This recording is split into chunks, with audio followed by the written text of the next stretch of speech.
누군가 나를 우습게 본다고 해서요, 정색하고 화를 내면서 표현을 하면 오히려 나만 예민한 사람, 괜히 오버하는 사람처럼 보여지기도 합니다. 더 비참한 건 평소에 많이 참는 분들, 남한테 싫은 소리 못하는 분들이 특히 이런 상황에 잘 빠진다는 거예요. 이걸 현명하게 대처하려면 먼저 나를 어떤 방식으로 무시하는지, 무슨 이유로 우습게 보는지, 아니면 내가 오해하고 있는 건 아닌지 신호를 정확히 알아채고 준비를 해야 합니다. 달리기를 할 때도요, 잘 준비하고 있다가 신호가 오면 달리는 거랑 준비도 안 됐는데 갑자기 달리는 거랑 비교 자체가 안 되잖아요. 표현도 똑같습니다. 이번 내용을 통해서 조금이라도 상황을 머릿속으로 미리 그려보면요, 실제 상황에 왔을 때 더 많은 선택지가 주어질 거라고 생각합니다. 첫 번째는 대놓고 무시하는 사람입니다.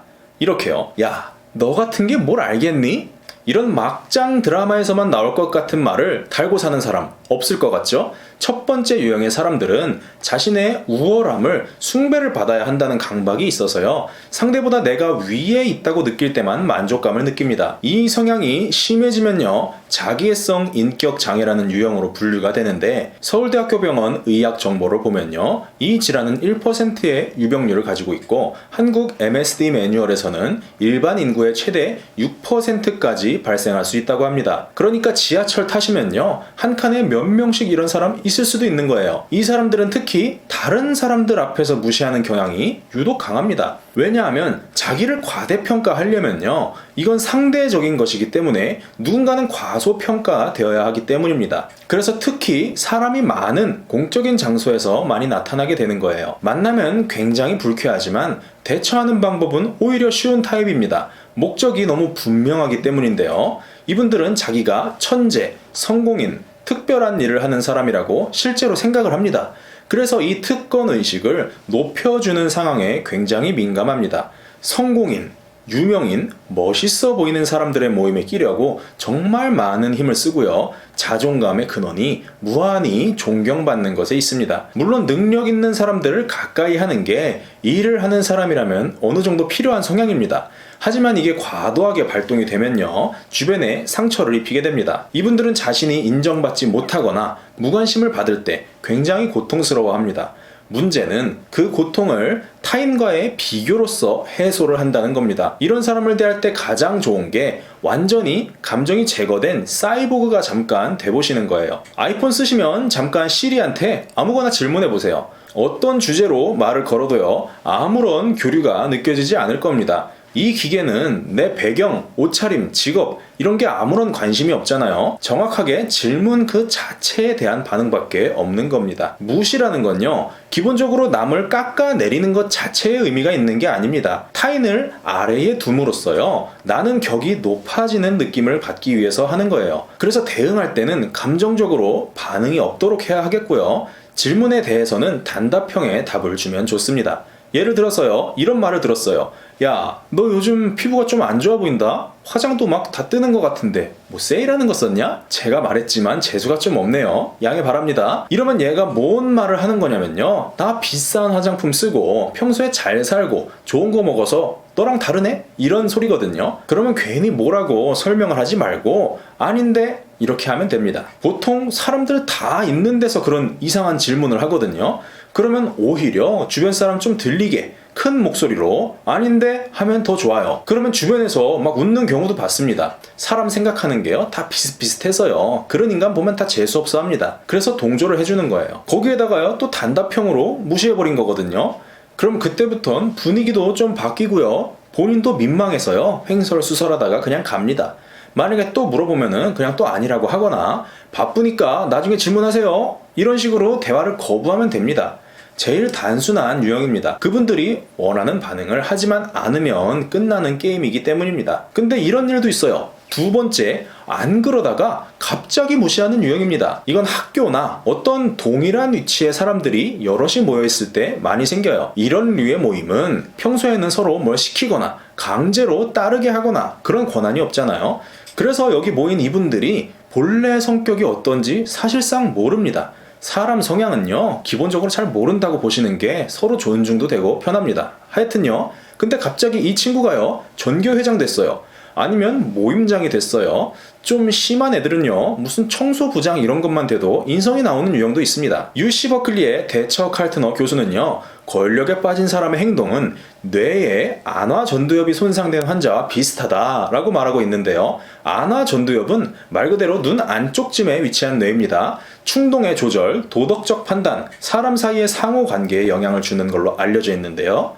권력이 없다가요, 갑자기 얻게 되면요, 남성 호르몬 수치도 높아지고 도파민 분비도 많아져서요, 다른 사람의 감정을 헤아리기가 어려워집니다. 이 상황이 조심스러운 이유는 이전까지는 격이 없이 지내다 보니까 내 성향이나 평소 어떻게 사는지, 약점은 뭔지 다 알고 있다는 겁니다. 무시나 조롱의 형태가 굉장히 구체적이어서요, 말을 그냥 끊어버리기가 어렵습니다. 이때 만일 진짜 친한 사이였다면 밥 한번 먹자 이렇게 하신 다음에 솔직하게 얘기를 하면요, 저는 대부분 해결이 되었던 것 같아요. 스스로도 자기 행동을 인식하지 못하는 경우가 굉장히 많기 때문에 현재 상황을 잘 알려주는 것이 중요하고요. 시간이 지나면서 자연스럽게 호르몬이 안정이 되기 때문에 잠깐 멀리하는 기간을 가지면 스스로 깨닫고 원래대로 되돌아오기도 합니다. 그래도 말이 통하지 않으면요, 나중에요, 그 사람이 권력이라고 생각하는 게 사라졌을 때 다시 찾아가서 대화를 나눠보세요. 행동의 근원이 사라지면요, 어쩔 수 없이 원래 성격으로 되돌아갈 수밖에 없습니다. 제일 까다로운 세 번째입니다. 교묘하게 선을 지켜서 무시를 하는 유형입니다. 이렇게 고단수로 무시를 하는 일은 흔치는 않지만요, 존재합니다. 이분들은 명분과 기법을 활용하는데요, 제 상황을 예시로 들자면요, 거래처의 기술적인 내용을 같이 해결해 보려고 방문을 한 때였습니다. 근데 어떤 분이 와서는요, 이건 당신 제품과 서비스에 문제가 있어서 발생한 일인데 이러이러한 것들 때문에 피해를 입고 있다, 이런 말씀을 하시는 거예요. 이게 업을 하다 보면요, 당연히 있을 수 있는 내용입니다. 그래서 바로 인정을 했죠. 근데 문제는 그 다음이에요. 제 입에서 인정을 한 것을 근거로 하자 있는 방식을 쓰면 안 되지 않냐, 내가 배웠기로는 이건 기술적 이해가 없기 때문에 나타나는 현상이다, 그러니까 당신은 배워야 한다, 이런 식으로 저의 발언을 근거로 무시를 하고 갑을의 프레임 안에서 연속적인 질문들을 계속 쏟아내는 겁니다. 이럴 때는 솔직히 대처가 어려워요. 목적을 가지고 고의적으로 하는 거기 때문입니다. 실제로 자주 사용되는 논쟁의 기법을 몇 가지 소개드리면요,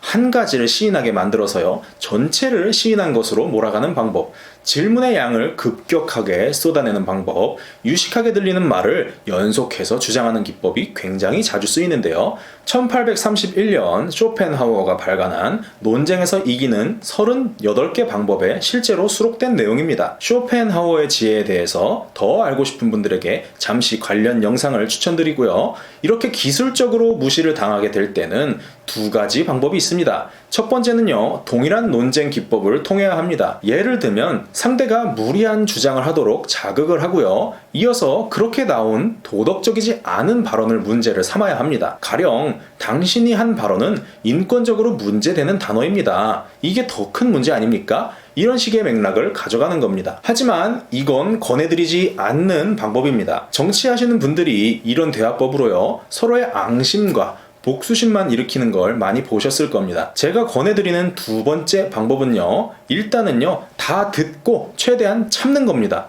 아무 말도 하지 마세요. 주변에 사람이 많고 상대가 흥분해서 비인격적인 발언을 할수록 더 좋습니다. 그렇게 상황이 종료되고 상대방에게 감정적인 게 다 사라질 때까지 며칠 기다리신 다음에 다시 찾아가기만 해도요, 상황이 종료됩니다. 얼굴도 보기 싫다면 당시의 문제점을 논리적으로 써서요, 문자를 보내거나 그 당시에 지켜보던 주변인에게 호소를 해도 효과적입니다. 내용은 대략 이런 게 되겠죠. 기술적인 부분은 이러이러한 개선이 되는 것도 있고 어쩔 수 없는 것도 있어서요, 최대한 개선을 했습니다. 근데 이런 인격적 공격은 어떤 의미였는지 대답해 주시겠어요? 사람이라면 여기서 할 말이 없어질 겁니다. 인내하는 자에게 복이 온다는 거는요, 그냥 참고 합리화하고 살라는 게 아니라 어떤 영역에서는요, 참고 나면 이후에는 유리한 조건이 된다는 거예요.